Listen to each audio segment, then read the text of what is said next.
What is up, guys? Welcome to episode number 39 of the Sasha T Show. I'm super excited to have my man Tom in the show Yeah, today. that's good. So, Tom, can you give the viewers, a little breakdown of yourself, and kind of give them an idea of who you are and what you do? Yeah, so um, I'm relatively new when it comes to collecting sports cards. I think I messaged you in February time, saying that I was looking to get into it. I've been trying to get into it for quite a while. Um, so my love for it came from playing FIFA. So they've got an Ultimate Team mode, which is effectively they release like new cards every single week or every 2 weeks. I just started to love the designs of like different cards and different dynamic images for different players. Um, I've been a football fan my entire life, soccer fan to all the Americans over there. A soccer fan for my entire life. I mean, I started watching 2002 Ronaldinho and stuff like that, playing for Brazil, um, and just fell in love with Manchester United. So obviously, I'm a big Manchester United fan. But I just continued my passion from FIFA Ultimate Team. Instead of spending money on trying to get better cards and players on FIFA, I was like, why when this cycle of a game comes out every year, am I having to redo this when I could be investing it into actual sports cards and potentially have like a higher value in years to come? So I messaged you because the way I first met you was obviously Gary V posted your Mbappe. Yeah, Remember your Mbappe post when yeah, you held them all? So yeah. I was like, yo, I'm gonna follow that guy because I love Mbappe. Like I followed Mbappe since Monaco. And I was like, yo, I'm gonna follow him. I'm gonna ask him questions, and obviously that's how I got to know yourself. And obviously, just kind of grind away. But it's something that I fell into like my own with, like in terms of figuring out cards and stuff. Um, because I was very reliant on you when it came to like Mbappe and stuff. Because obviously I was so new to it. Yeah. But then once you apply the knowledge you've picked up from watching football over the years and soccer over the years, it kind of like you can apply it to which cards you should be looking at, and you use eBay comps, and it's very it's very easy to pick up. So to anybody who's new coming into sports cards, I'm I was in the same boat as you. I feel like I'm very experienced when it comes to soccer at the moment, in such a short period of time. So anyone coming into sports cards who may be looking to purchase cards, or maybe kind of looking for the insight of whether or not they should get into it, um, hit me up, hit Sasha up. We'll always be happy to help. It's the best thing I've done. I just want coronavirus to be over so I can grade all my cards now. So, but yeah, it's a little rundown about myself. So, Yeah. So when you first started in that January, February period, what were kind of like the first couple cards you were like looking at, and which ones did you end up picking up?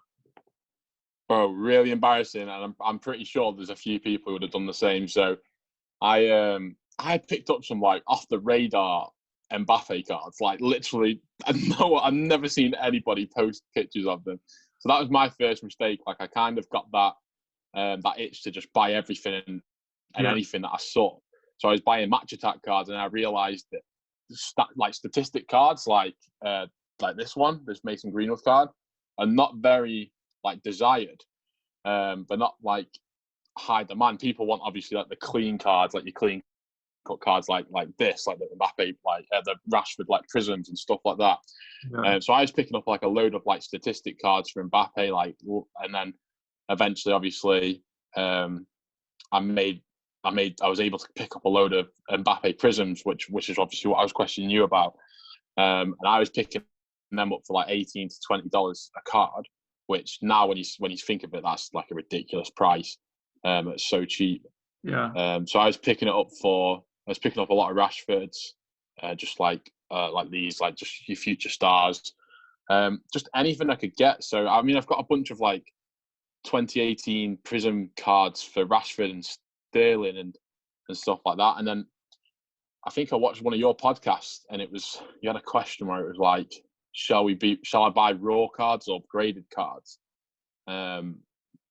And I was just buying raw, but I think your advice was to buy graded cards to understand why certain cards are getting the grades that they are getting, which is when I then bought a Sancho PSA 9 explosive, which was I got it cheap. It was like $20, Yeah. and it had a nick in the top right corner. So I was like looking at it and I was understanding like, okay, so that's why this has got a PSA 9. And I was just basically just digesting all the information. There's so much information for free, which yourself, like Heroes for Sale, Jake's Basketball, everybody's putting out podcasts, putting out YouTube videos. There's so much information that you can digest to try and get the upper hand on investing in sports cards. So going back to your original question, I was buying everything I could. Made a massive mistake. I didn't spend too much money. I've got 20 Futura Mbappe cards, which I bought for like $100, and that was probably my biggest regret in terms of investments for sport cards, because I'm just not going to see a return on them, I don't think. So, so they were some of the early cards. So as probably, hopefully a lot of you guys know with the accent, my man is from the UK. Yeah. Manchester, UK. How has it been trying to find deals and get deals when you're in, the UK right now? I know when a lot of people talk to me and they're, from either the UK, Germany, somewhere not in the US, I always tell them there's probably a good amount of soccer cards where you can pick up in your home country. But kind of give it to me from your perspective. How has that been going? How has the process been? Yes. So when I think about it in terms of the scale of what cards I've bought over the period of time that I've been investing, I would say I'd say at least 70% of the cards I've got were from the EU, like the EU region, maybe APAC as well. I've got a few cards from, Cherry Collectibles. From those cards you're getting in the UK, are you actually getting better deals because not that much over there? Yes. So the shipping, obviously, the big thing when it comes to investing abroad, obviously, to the States. For me, I was investing in a lot of the, Topps Chrome Jadon Sancho cards. Yeah. And I was picking them up for dirt cheap, and obviously they were so cheap to ship. So I think I ended up getting 23 of them, and it cost me overall £38, so about $45, $46. Wow. So on the scale of that, in terms of prices for that, the shippings it allowed me to buy more of the cards. And at that time, just to give context, at that time in the US, I think his Topps Chrome card is probably selling around $8 to $10 per at that time. Exactly. So you got a really good deal. Yeah. So it's the biggest one for me, I haven't got the cards to hand, is Ansu Fati. Now the guy was Italian who sold them to me, so he's coming from Europe, so the shipping was really cheap. I got them cheap anyway. I got them $5 a card, which was ridiculous. Yeah, that's really good. If I was to buy those cards from the US, minimum would have cost me $30 shipping. I ended up paying, I think, $35 altogether for 5 of the cards. So, I mean, shipping from Europe's pretty good to the UK. Shipping from Australia, for some reason, is really good to the UK. They're really cheap. So I noticed as well, they have because I think what's big in Australia as well as it is in America is people breaking cards. And obviously, soccer's pretty big in Australia as well. So they break a lot of the Premier League stuff and Topps Chrome stuff, and then obviously list it up on consignments, and people can buy them. And if you buy in bulk, majority of the time, you could buy 5 or 6 cards, and it'll just be grouped in terms of one payment for shipment from these sellers. So that's something I do as well. I'll, instead of just trying to settle for one card, I'll go on other items for sale from that specific seller and see whether or not they've got any other cards of interest. And obviously just try and bunch it and bundle it together. But in terms of shipping from the US, I've done that as well, and obviously it's a lot more expensive. But I think it's you've got to find that balance of, do you really think that investment's going to be worth paying a little over, or can you get so many cards that the average overall comes down per card, and then obviously apply that to when you're going to sell or when you're going to hold till, and just obviously try and apply that kind of methodology, because you don't want to leave yourself short with money. If you can just wait and potentially get these cards in your own country. So would you say that most of your buys have been through eBay then? Yeah. The only cards that I've bought were from you, who weren't from eBay. Off eBay. Okay. But I made the mistake of selling 5 Prizm Mbappes, and I'll never sell on eBay if I can avoid it. I'll always now because obviously I've got like a tiny little bit of a following to buying cards. Don't get me wrong, like I've spoke to a lot of people and tried to arrange trades and buys through other platforms other than eBay. Yeah. I bought from Amazon as well. I got like 6 Mbappe Prizms from Amazon, which was ridiculous. Yeah. They were perfect. Like they'll gem. I think them 6 will gem from Amazon. 100%. And so how does PSA work? Is there one in the UK, or do you have to ship to the US? How does that work? Yes. So I get this question quite a lot. So this is quite informational because obviously PSA it's US based. It's only US based. I don't think there's a PSA in the UK.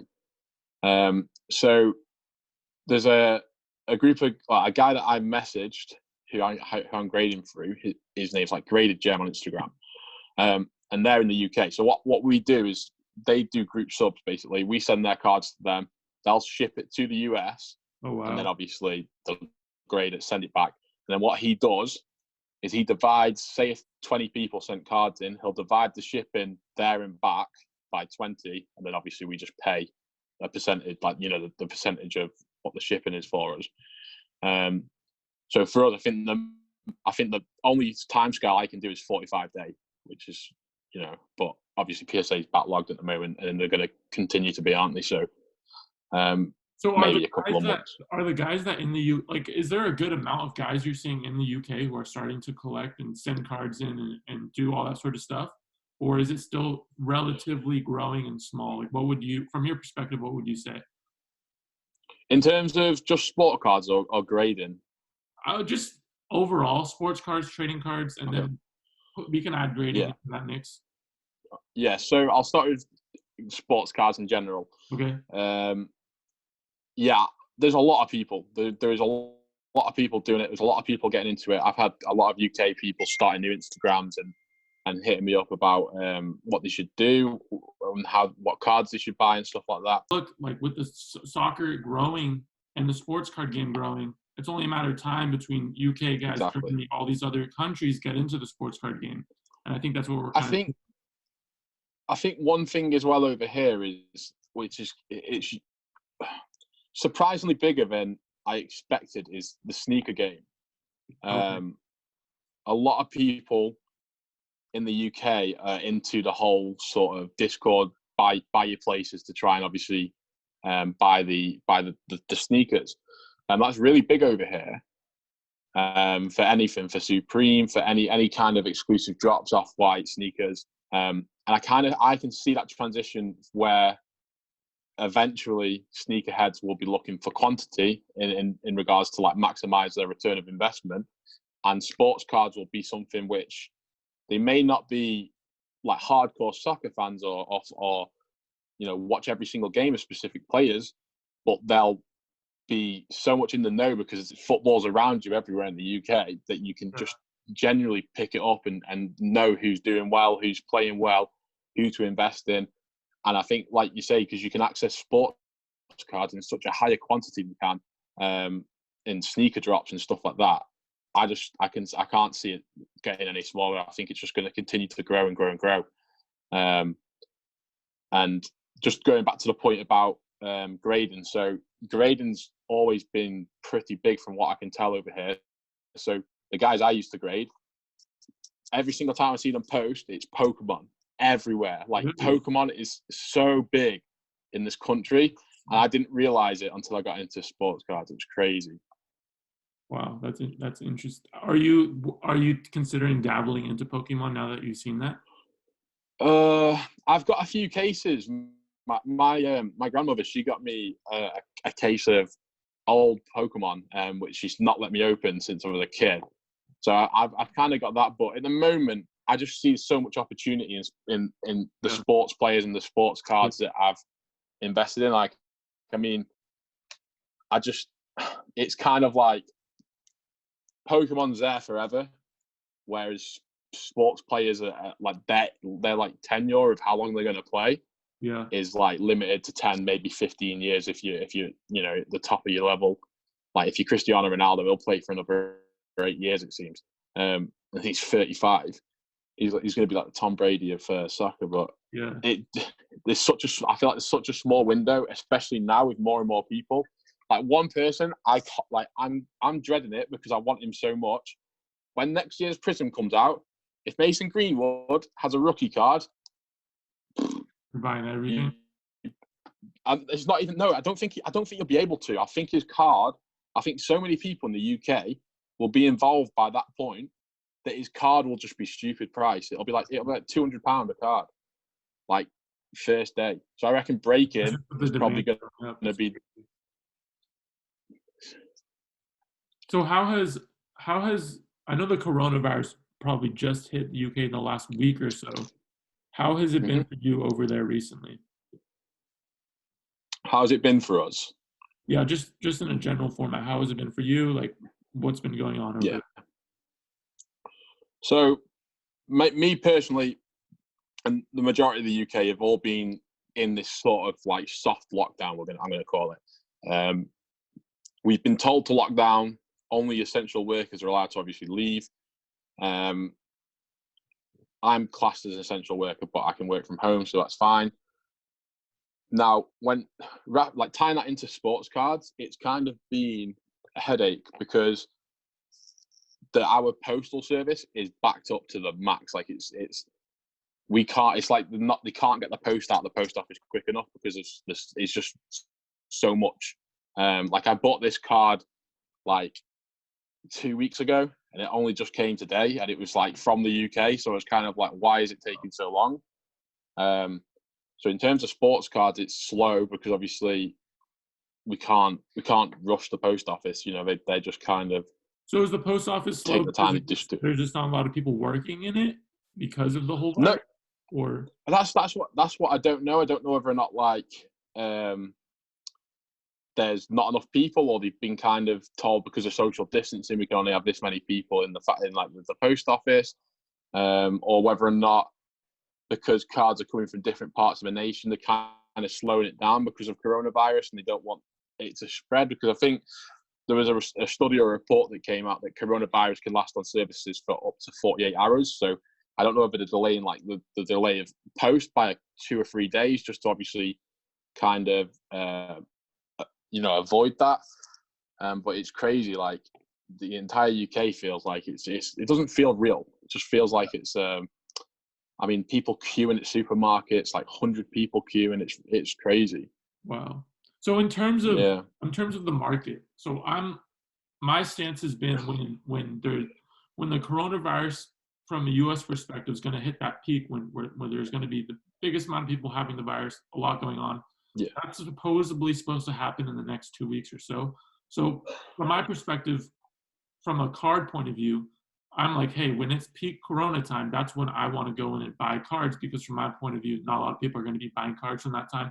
I'm going to be able to get the best price. Are you kind of on that boat too, or how are you kind of navigating this market so far? Yeah, so it's weird because soccer hasn't been hit the same, like, because obviously I see what you guys are talking about all the time, the basketball discussion.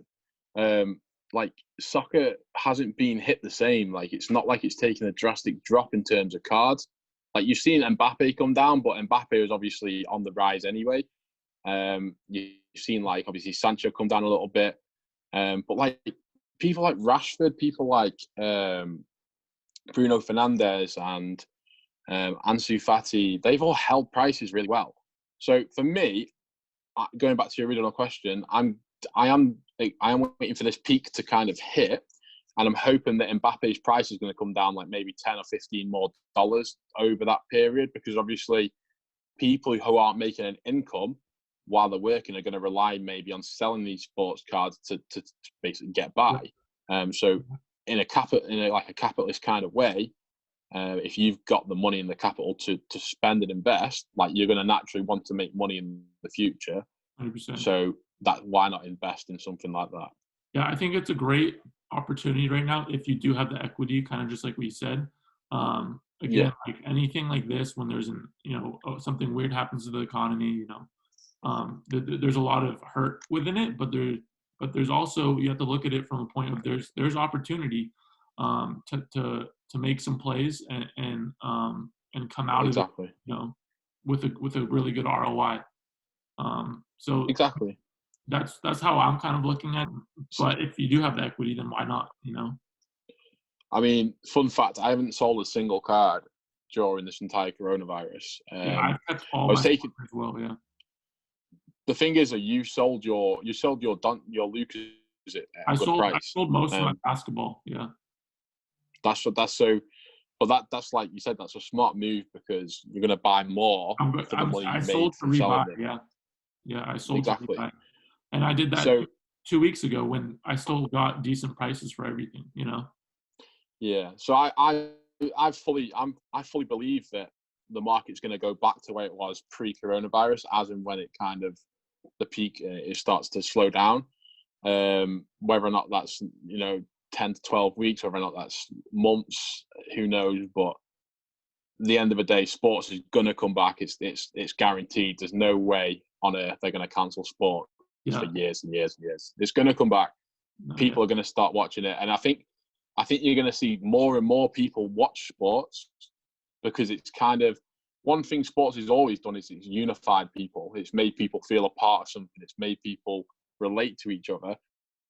And I think so many people are kind of like, oh, I haven't watched, maybe even just casual watchers who don't watch every game, they watch every couple of games or they watch big events. More and more people are going to be like not taking it for granted. And I think that's kind of going to I think the market's just going to start booming again. I really do. So with all these cards that you have now, are you kind of looking, when are you planning? I know plans don't always go according, to how you Yeah. envision it, but are you looking Yeah. 2022 World Cup? I believe that's when the next World Cup is, right? 2022. Or are Yeah. you or are 2022. you Yeah. looking at the 2026 one in the US? How are you kind of navigating that? Yeah. So I'm, uh, this might come from previous investments in terms of like cryptocurrencies and stuff. But I'm very much like a long-term investment kind of person. Like I feel personally with the stack of cards I've got, football cards I've got, unless something drastic was to happen, like a player had like a career-ending injury, and I could just kind of sell off for a decent profit, then I'd do that. But I'm thinking about all the people who are going to be watching that 2026 World Cup in America.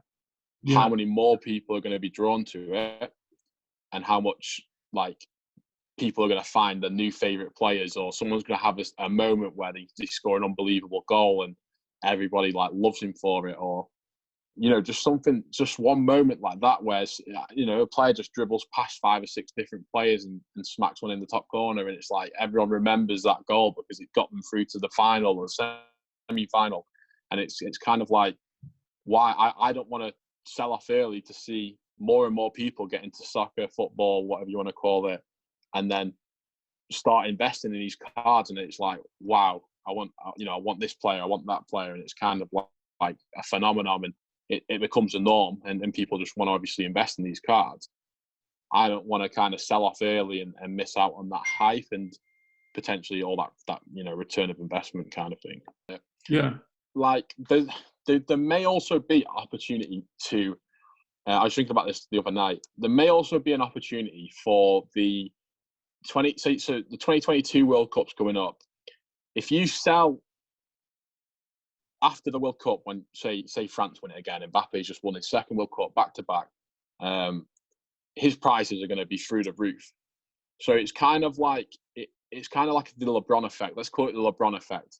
You could probably sell that for like a high of, I don't know, 5,000, 6,000, whatever LeBron's cards are doing, and then 2 years later, when the Euros are on, if France don't make it or Mbappe's injured, his cards are going to naturally come down, yeah, but they're going to go back up another 2 years later. So there may be a small window of opportunity to take a big profit and then reinvest it a year or so later once the hype of the World Cup's died down and people start to realise, oh, the honeymoon period is over, we've got to wait another three years for the next World Cup.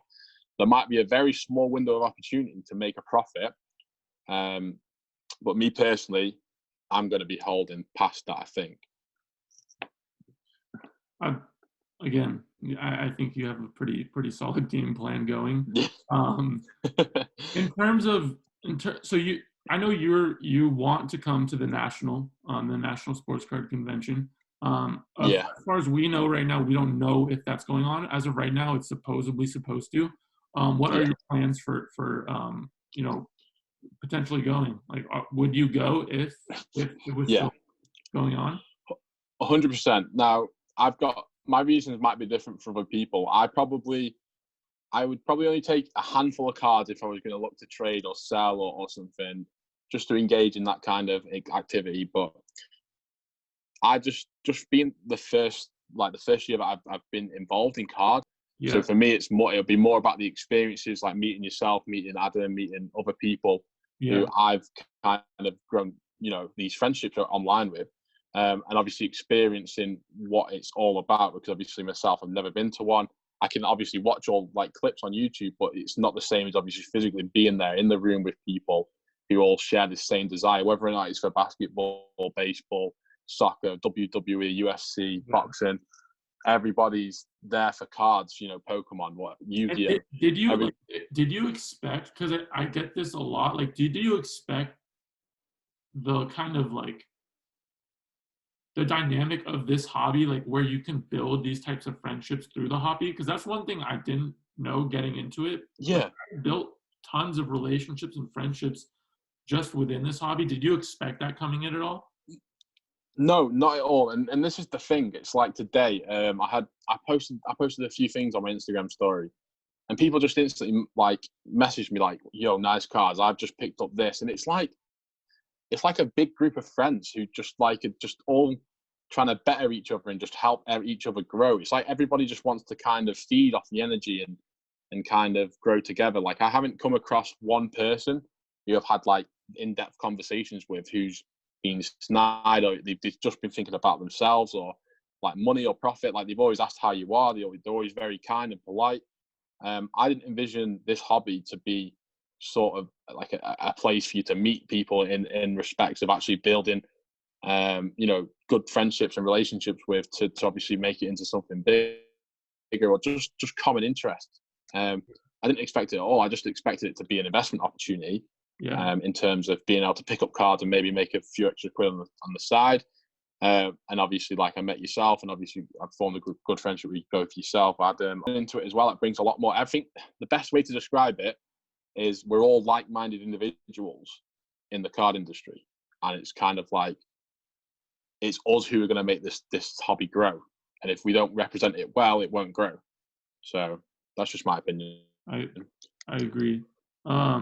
I think this is like a perfect spot to end it with that. Where can we find you on Instagram? What's your Instagram handle?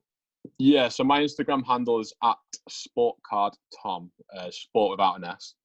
The viewers got some really, really great value just off of your story and how you go about it and giving us insight on the soccer world. So I appreciate you coming on. And no, anytime. And we'll probably talk soon. Yeah. Best of luck. Hit me up on Instagram if you need anything, guys. All right. I'll see you.